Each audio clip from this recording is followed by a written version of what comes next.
Hello everyone, this is CPSSD biology point and it's me here Avdhesh sir.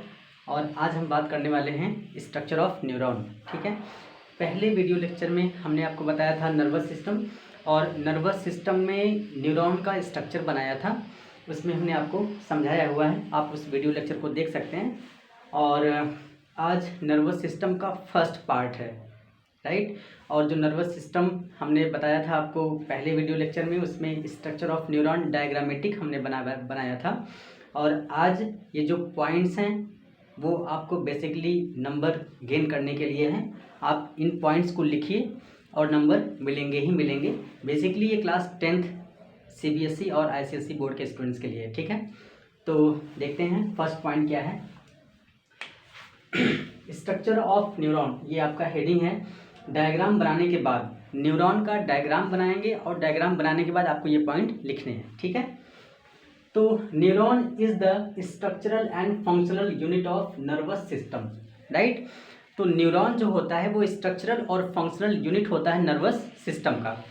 Second point, nervous system is made up of special cells called neurons. तो जो nervous system होता है वो special cells की बनी होती है, उसको हम बोलते हैं neuron, right. Neuron is the largest cell in the body. और जो न्यूरॉन होते हैं डियर स्टूडेंट्स, वो लार्जेस्ट सेल होते हैं हमारी बॉडी में। Neuron carry the message in the form of electrical signal called electrical impulse और नर्व इम्पल्स। तो जो न्यूरॉन होते हैं ये मैसेज को, किसी भी स्टिमुलस को कैरी करते हैं, पास करते हैं to the next neuron, right.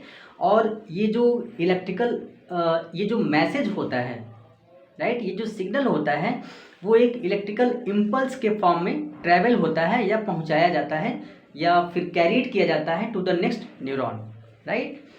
Fourth point, neuron has 3 component. न्यूरॉन के पास 3 कंपोनेंट होता है, या फिर neuron is consist of 3 component, that is first cell body, second dendrites, third axon, right. First cell body, second dendrites, third axon, right. तो ये neuron के कंपोनेंट हैं, 3 कंपोनेंट हैं बेसिकली, राइट। तो फर्स्ट हम देखते हैं क्या है, सेल बॉडी, राइट। फर्स्ट क्योंकि हमने यहाँ पे लिखा हुआ cell body, then dendrites, then axon. हम देखते हैं what is cell body. Cell body contains cytoplasm and a nucleus and also filled with Nissls granules, NISSLES, Nissls granules। तो जो सेल बॉडी होता है जिसको हम बोलते हैं साइटोन, राइट। सेल बॉडी के अंदर, inside the cell body, the cytoplasmic content and a prominent nucleus and also Nissl granules are present, right। And Nissl granules form the protein, that is protein synthesis, right, for the cell body। और nucleus होता है उसमें, cytoplasmic content भी field रहते हैं उसमें। और cell body से ही, राइट, सेल बॉडी से ही स्मॉल फाइबर्स निकले होते हैं जिनको हम बोलते हैं एराइजेस होते हैं, जिनको हम बोलते हैं dendrites. Dendrites are the shortest fibre which are arises from the cyton और सेल बॉडी, राइट। सेकेंड देखते हैं डेंड्राइट क्या होता है। जबकि हमने बात किया है कि पहले सेल बॉडी होता है, देन डेंड्राइट्स। डेंड्राइट्स क्यों? क्योंकि डेंड्राइट्स ही तो सेल बॉडी से इमर्ज होते हैं, निकले होते हैं, एराइजेस होते हैं। तो डेंड्राइट्स को भी तो जाना जरूरी है। The shorter fibres on the body of neuron is called dendrites, the right.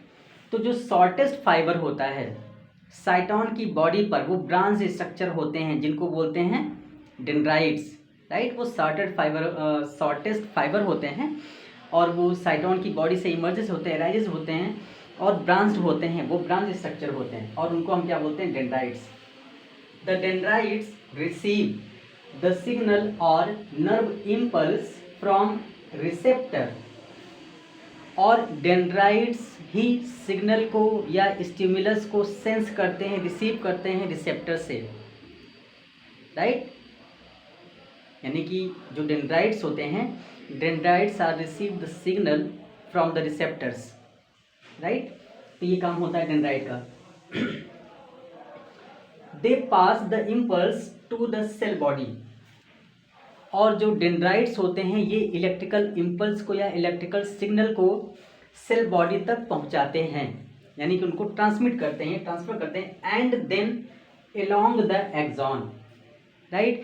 यानी कि डेंड्राइट्स पहले इलेक्ट्रिकल इम्पल्स या सिग्नल को रिसीव करेंगे, पहुंचाएंगे साइटोन बॉडी को, देन साइटोन बॉडी से ही अराइजेस होता है axon which is a nerve fibre, right. Then dendrites first, then cyton body, then axon, जिसको हम नर्व फाइबर कह रहे हैं, ठीक है, axon. Dendrites are branch structure as I have told you before some time, right. कि डेंड्राइट्स क्या होते हैं, ब्रांच, हाईली ब्रांच स्ट्रक्चर होते हैं और वो स्टिमुलस को या सिग्नल को रिसीव करते हैं किसी भी रिसेप्टर से, जो हमें मतलब न्यूरॉन की सेल्स उसको सेंस करती हैं। थर्ड क्या है, axon. The axon is arises from cyton and it is a long fibre covered by a insulating and protective PROTECTIVE protective sheath SHEATH protective sheath called myelin sheath. Axon are also arises from the cytone body and extend along the cylindrical axis and terminate into the axon terminal, right. And axon are also covered with the myelin sheath, right. And myelin sheath provide the protection and insulation for the convey or transmit the electrical signals which are received by the dendrites. Clear. तो axon जो होता है वो cylindrical filament structure होता है, जैसा कि हमने बताया था आपको नर्वस सिस्टम में, जो हमने न्यूरॉन का स्ट्रक्चर बनाया था, राइट। उसमें आप देखे होंगे कि ऐसा ये स्ट्रक्चर होता है इस तरीके का यहाँ पे, और यहाँ पे ये माइलिन शीथ प्रेजेंट होता है। अगर आपको दिखाई दे रहा हो तो यहाँ पे आप स्ट्रक्चर देखेंगे समझ में आएगा। तो ये क्या होते हैं, माइलिन शीथ होते हैं स्टूडेंट्स। माइलिन शीथ प्रोटेक्शन और इलेक्ट्रिकल इम्पल्स को फास्टेस्ट ट्रांसमिट करने में हेल्प करते हैं, राइट। तो एक्सॉन जो होता है वो कवर्ड होता है माइलिन शीथ के थ्रू, और माइलिन शीथ प्रोटेक्शन और इंसुलेटिंग का काम करता है। Myelin sheath increase the rate of transmission of nerve impulse along through the nerve axis or axon fiber, right. The end point of the axon is called axon terminal, और जो axon का and point होता है, last and, जहाँ पे वो ख़त्म होता है, जहाँ पे उसका लास्ट पॉइंट होता है, एंड होता है, उसको हम बोलते हैं एक्सॉन टर्मिनल, राइट। और एक्सॉन टर्मिनल जो होता है वो एक नोब लाइक स्ट्रक्चर होता है, घुंडी नुमा स्ट्रक्चर होता है, नोब लाइक स्ट्रक्चर होता है। And that knob like structures are filled with neurotransmitter substances, right. Neurotransmitter substance that is acetylcholine, catecholamine, dopamine, शेरिन, norepinephrine, epinephrine, right. These all are the neurotransmitter substances which are filled inside the synaptic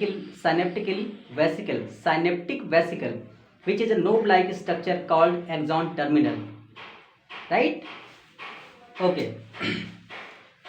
Axon terminal, which is a knob-like structure. Okay, sorry. The end point of axon is called axon terminal, which is a knob-like structure filled with neurotransmitter substances, right. जैसा कि हमने बताया आपको, node of रेनवायर is present in between the myelin sheath. हमने आपको ये भी बताया था कल के नर्वस सिस्टम वाले, जब हमने न्यूरॉन का स्ट्रक्चर बनाया था, उसमें आपको बताया था कि एक माइलिन शीथ के बीच में, यानी कि एक myelin sheath, then second myelin sheath, then third myelin sheath, जैसा कि यहाँ पे बना है, बिल्कुल थोड़ा फाइन स्ट्रक्चर है, बट आप स्ट्रक्चर देखेंगे समझ में आ जाएगा। ये माइलिन शीथ है, राइट, देन ये माइलिन शीथ, देन ये माइलिन शीथ।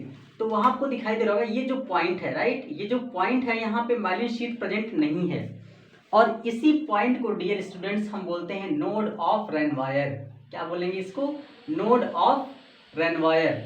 और इलेक्ट्रिकल इम्पल्स ट्रेवल करता है इन्हीं नोड ऑफ रेनवायर से। Electrical impulse are transferred or transmitted from one node of Renwire to the next node of Renwire and finally to the axon terminal, right. तो node of Ranvier are present in between the myelin sheath.